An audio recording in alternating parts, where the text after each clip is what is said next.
Imagine this, a lightning bolt of insight, a sudden surge of motivation, a perfectly formed idea for your work, your creative project, or even just learning something you've always been curious about. It hits you with energy and clarity, and then, if you're like most people, it just fades. It gets pushed aside by the urgent, lost in the to-do list, or simply forgotten by the time you schedule it in. This is the quiet tragedy of the unacted-upon idea, the potential that perishes. And it's exactly what the brilliant thinker Naval Ravikant means when he says, inspiration is perishable. This isn't just a clever phrase, it's a radical reframing of how we should approach work, learning, and even happiness. It challenges the deeply ingrained belief that productivity comes from rigid schedules, discipline, and forcing ourselves to do things we don't feel like doing in the moment.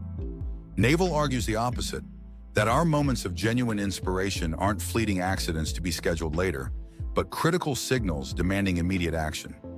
Think of inspiration not like a sturdy oak tree you can plant anytime, but like a delicate, perfect wave.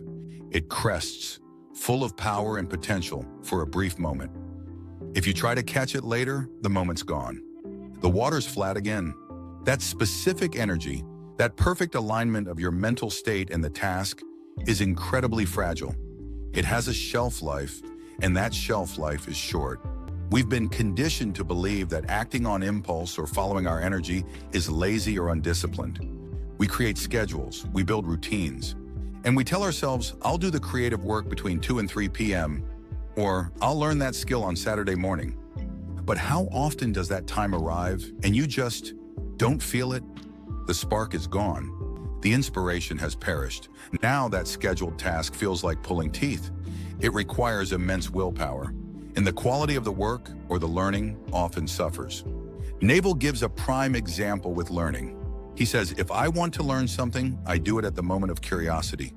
The moment the curiosity arrives, I go learn that thing immediately. He doesn't add it to a syllabus for next semester. He doesn't block out an hour next week. He acts now. He'll download the book, open the browser, ask the question, whatever it takes to dive in right then. Why? Because that moment of curiosity, that flash of, I need to know this, is when your brain is most primed, most open, most excited about that specific topic. That's when learning feels effortless, enjoyable, even addictive. You enter a flow state. Compare that to slogging through a chapter because it's Tuesday and it's on the plan, even though your mind is miles away. The second scenario requires force. The first rides a wave of natural energy. This applies far beyond formal learning. Think about creative blocks. You might have a sudden, brilliant idea for a painting, a chord progression for a song, a killer opening line for an email, or a plot twist for a story. That's inspiration. It feels electric in that moment. But if you think, great, I'll get to that tonight after dinner. Often, by the time dinner's over and the dishes are done, that specific spark, that unique angle you saw, has dimmed. The moment has passed, the inspiration has perished. Or consider problem solving. You might be stuck on something at work or a practical issue at home. You step away, clear your head, and then, bam! While you're in the shower, on a walk, or talking about something else, the perfect solution hits you. That's inspiration. That's your brain making a novel connection. If you wait to jot it down until you're back at your desk or finished with your errand, the clarity might fade, the crucial detail might be lost. The inspiration is perishable. We even see this in simple daily tasks. You might get a sudden urge to organize that messy drawer that's been bothering you for weeks. In that moment, the prospect feels energizing, manageable. If you ignore it and say, I'll do it Saturday, by Saturday it feels like a monumental, dreaded chore. The momentary inspiration to tackle it effortlessly is gone. Now here's where it gets really counterintuitive, and this is a core part of Naval's philosophy. Our culture often links productivity and success with delayed gratification, pushing through discomfort, and overcoming procrastination through sheer willpower. But Naval says, procrastination is because you don't want to do that thing right now. You want to do something else? Go do that something else. This sounds like heresy in the temple of hustle culture. Go do what you want to do right now? But that's the lazy option, isn't it? Naval argues no. He rejects the framing that efficiency, productivity, and success are counter to happiness and freedom. He believes they actually go together, and acting on inspiration is the bridge. Think about it this way: the happier you are, the more you can sustain doing something, and you will outwork everybody else. When you are genuinely inspired by a task, when you are riding that wave of energy and curiosity, it doesn't feel like work. You don't need to willpower your way through it. You are intrinsically motivated.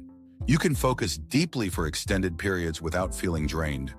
You are leveraging your peak mental and emotional state for that specific task. This isn't laziness. It's peak performance fueled by joy. You will naturally outwork someone who is constantly fighting their own internal resistance because they are forcing themselves through a schedule they have no energy for in that moment. And the freedom aspect. The more free you are, the better you can allocate your time, and the less you're caught up in a web of obligations and commitments, and the more you can focus on the task at hand. When you give yourself permission to act on inspiration when it strikes, you are making a high-level decision about the best possible use of your energy in that exact moment. You are not constrained by a pre-planned list that might be completely misaligned with your current state. This freedom allows you to tap into moments of hyper-focus and high-quality output that you could never predict or schedule in advance. This isn't about abandoning all structure. It's about creating a structure that is flexible enough to honor your energy and inspiration. It's about recognizing that those sparks of inspiration are your most valuable resources for certain types of work: the creative, the problem-solving, the deep learning. So how do we actually implement this radical idea? How do we become skilled at catching those perishable waves? Develop an immediate capture system. Inspiration is often inconvenient. It hits you in the shower, in line at the grocery store, during a meeting. You need a frictionless way to capture the essence of the idea instantly. This could be a small notebook you keep with you, a dedicated notes app on your phone, a voice memo recorder, or even emailing yourself. The key is zero friction and immediate action to preserve the spark before it fades. Lower the activation energy for action. When you capture the inspiration, if possible, take the smallest possible immediate step towards acting on it. Got an idea for a blog post? Open a document and write the title, or just the first sentence. Inspired to learn about something? Open Google and do a 2-minute search or find a relevant video. Want to organize that drawer? Just empty one section. This tiny action honors the inspiration and makes it easier to return to later if you can't do it all now. Ruthlessly prioritize energy over schedule when possible. This is the hardest part. Learn to tune into your energy levels and genuine desires in the moment. If your schedule says task A, but you have a strong, inspired urge for task B, and task B is genuinely productive or important, seriously consider swapping them. This requires trusting yourself and understanding that working with your energy is more effective than constantly fighting it. Build flexibility into your day. If your calendar is packed back-to-back with rigid, non-negotiable blocks, you leave no room for inspiration to breathe or be acted upon. Try to build in buffer time, open slots, or have a prioritized list you can pick from based on your energy, rather than a strictly ordered one. Respect all inspiration, big or small. Not every inspired moment will be about starting a company or writing a novel. It might be the perfect way to fold laundry efficiently, an idea for a thoughtful text message, or the sudden urge to stretch. Honoring these smaller inspirations builds the muscle of recognizing and acting on the spark. It reinforces that listening to yourself is valuable.